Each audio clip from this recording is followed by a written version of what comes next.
Good afternoon. It is so wonderful to see all of your shining faces here today. This is such an important event in our life, history, and culture, and we're so delighted that you chose to spend this afternoon with us. This afternoon would not be possible without the support of our sponsors and other individuals who really gave that extra punch to make sure that it happens, and we'd like to recognize those folks today.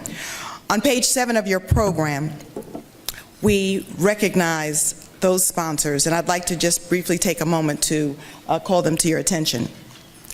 You know, in the world of sponsors, everyone is does a one-up. Who can get the most face time? Who can get the biggest bang for the buck? And certainly our friends at Farmers Insurance are no different than that. They are great partners of ours, and so they had the biggest punch. I'm going to ask for Cornelia Scott to please come up and join us on the dais and do your grand sponsor walk up to join us here.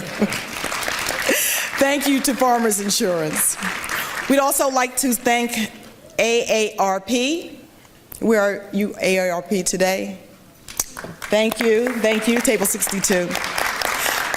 The George Washington University.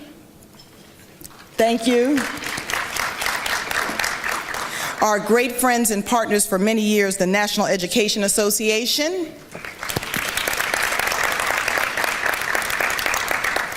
And our friends who inspired Dr. Woods and I think in great part to assist with the formation of Negro History Week, the mighty men of Omega Psi Phi fraternity and the foundation of Omega Psi Phi.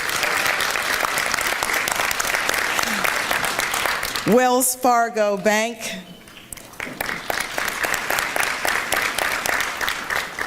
Comcast, the Afro-American newspaper, the Informer newspaper, Radio One have all been great media partners. Let's thank them as a group.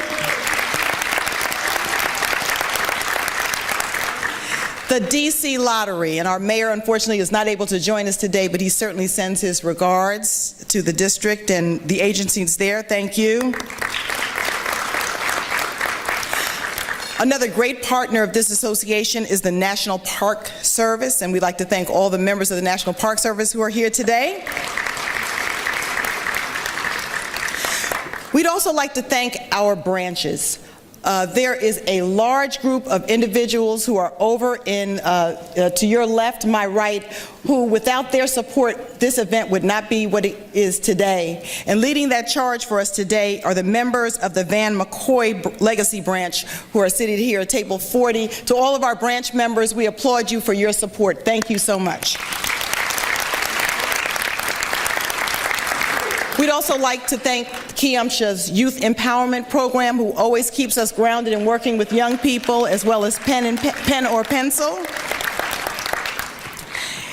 We'd also like and are quite honored to have the members of Dr. Woodson's own family in the name of Mr. Paul Wells and his daughters. Thank you, Mr. Wells.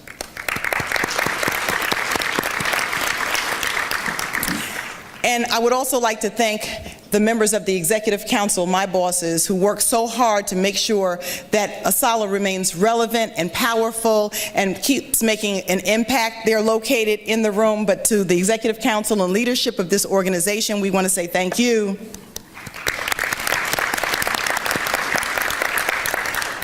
And there are so many special people in this room that we will recognize as this program goes along, but there is one very, very special man who has made such a great impact to Black history, life, and culture, who has worked tirelessly in the vineyard, who has given advice to presidents, who has worked at the Department of the Interior and has assisted secretaries of the Interior, and who has decided somehow that he could retire. I'm still trying to figure that one out. But in the name of Bob Stanton, would you please stand, Bob, and thank you for your work.